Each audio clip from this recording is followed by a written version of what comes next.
Olá, tudo bem?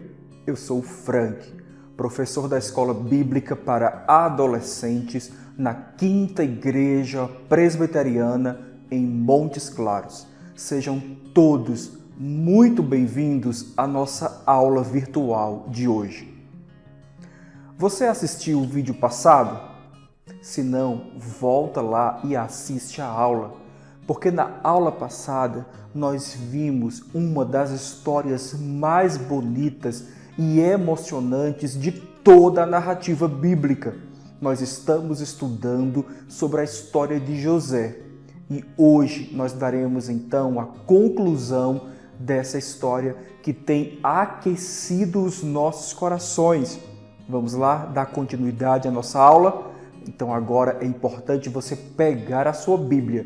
Se você ainda não pegou, pegue Bíblia, caneta, pegue um caderno se assim for preciso ou necessário, mas não perca cada um dos detalhes desse estudo que nos revela muito sobre quem é Deus e sobre o que Ele tem para a minha vida e para a sua vida. Vamos lá então?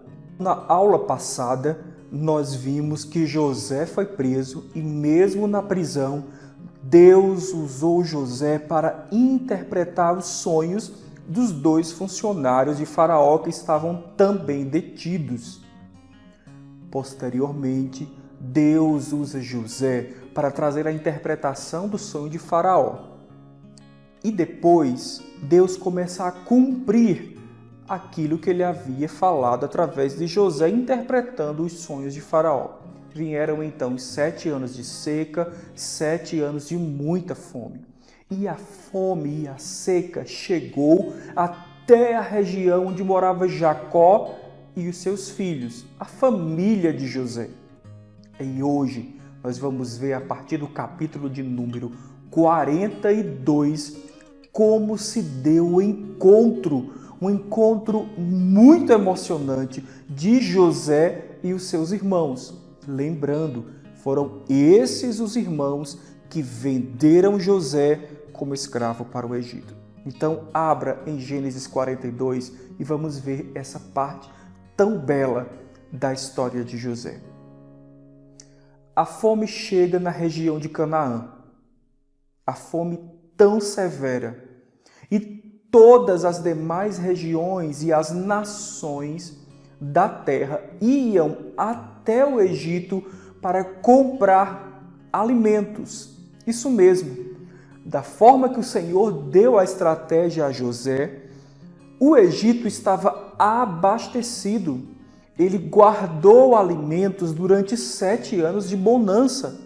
E agora, nos 7 anos de seca, todas as nações vão até o Egito para comprar alimentos.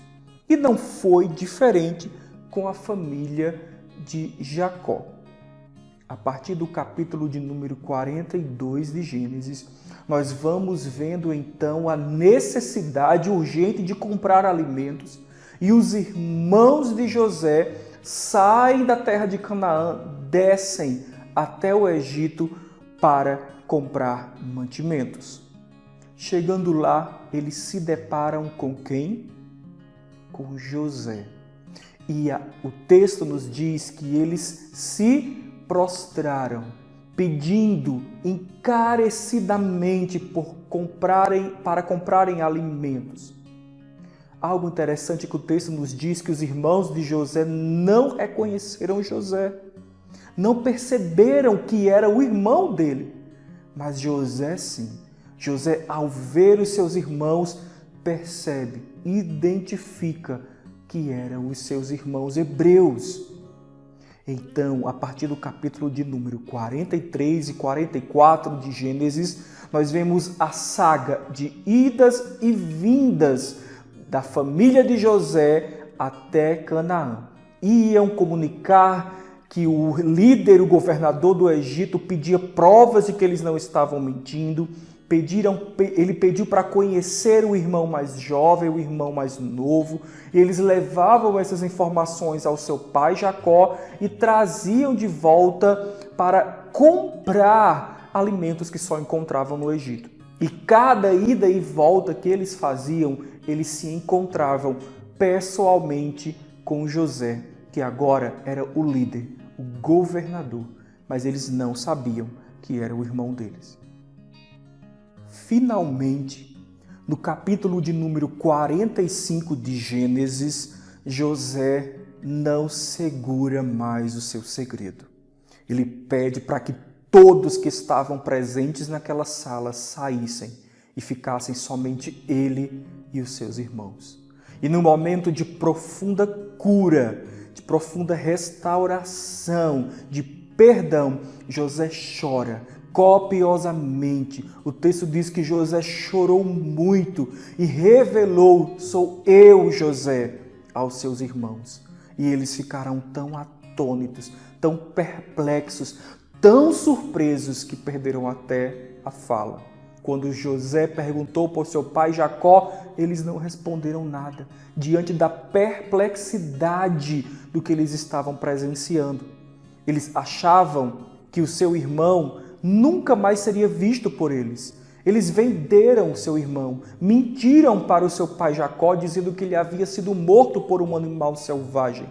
E agora eles encontram o seu irmão. O irmão que para eles poderia estar sendo escravo, humilhado, envergonhado ou provavelmente morto. Mas não, José estava numa posição de sucesso, de autoridade, assim como Deus havia dito a José através dos sonhos.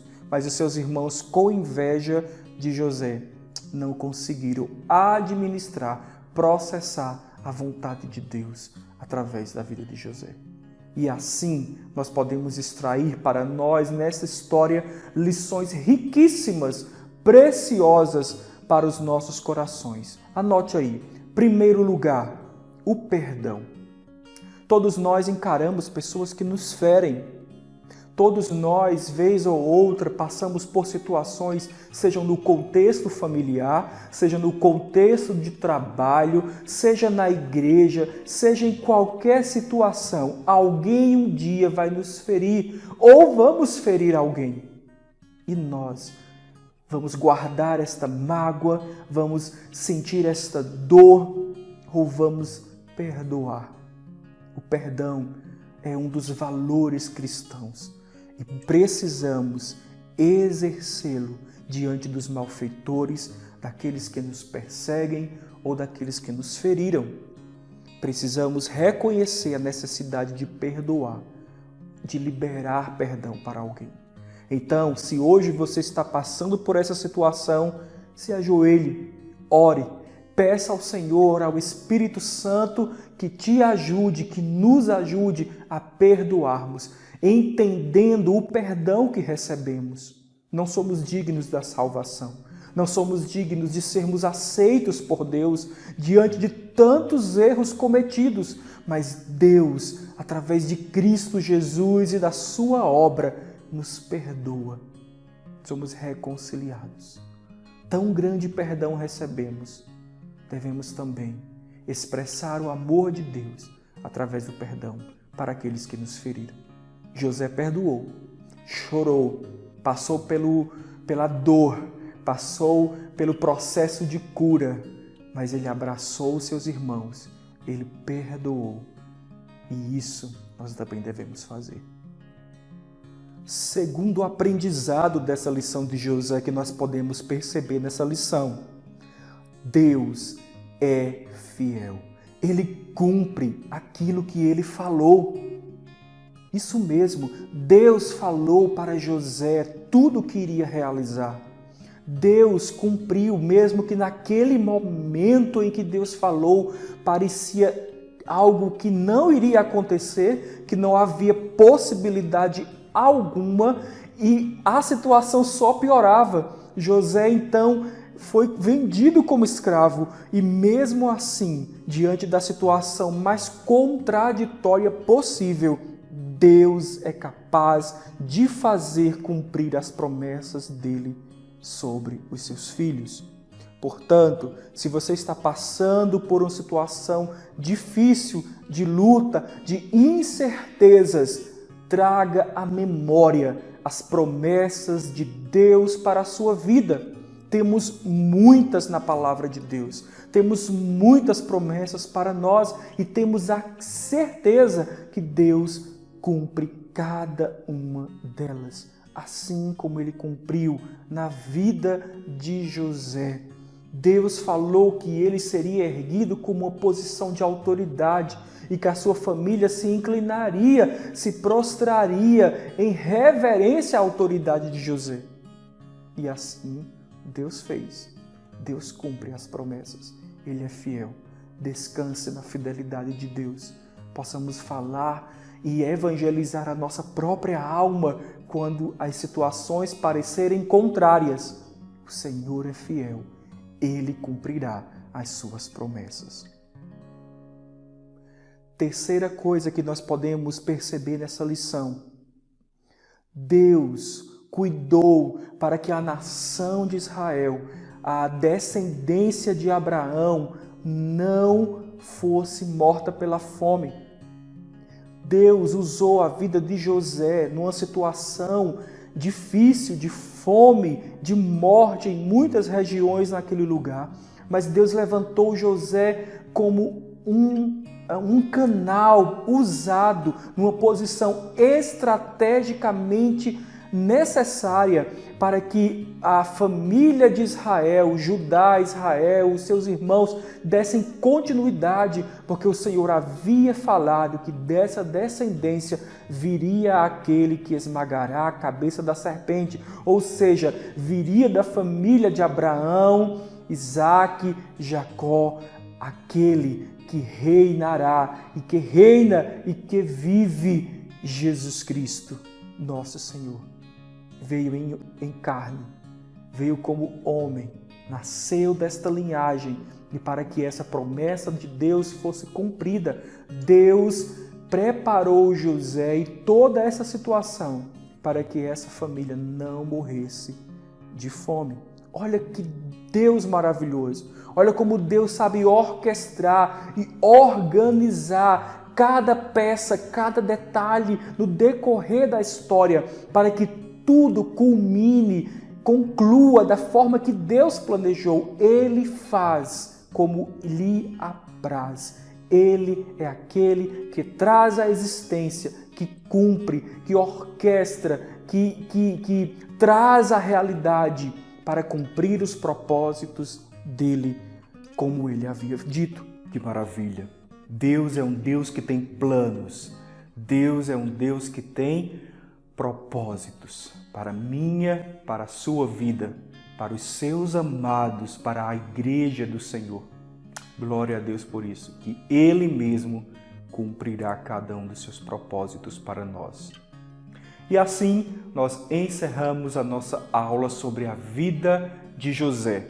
Mas em nossa próxima aula nós vamos dar continuidade e sequência à história da nação de Israel. Dessa vez, não habitando mais em Canaã, agora habitando na terra do Egito. E vai entrar em cena um dos personagens mais importantes de toda a história bíblica. Isso mesmo, Moisés. Então, não perca nossa próxima aula. Que Deus te abençoe e continue ministrando durante toda a semana aos nossos corações. Tchau, tchau!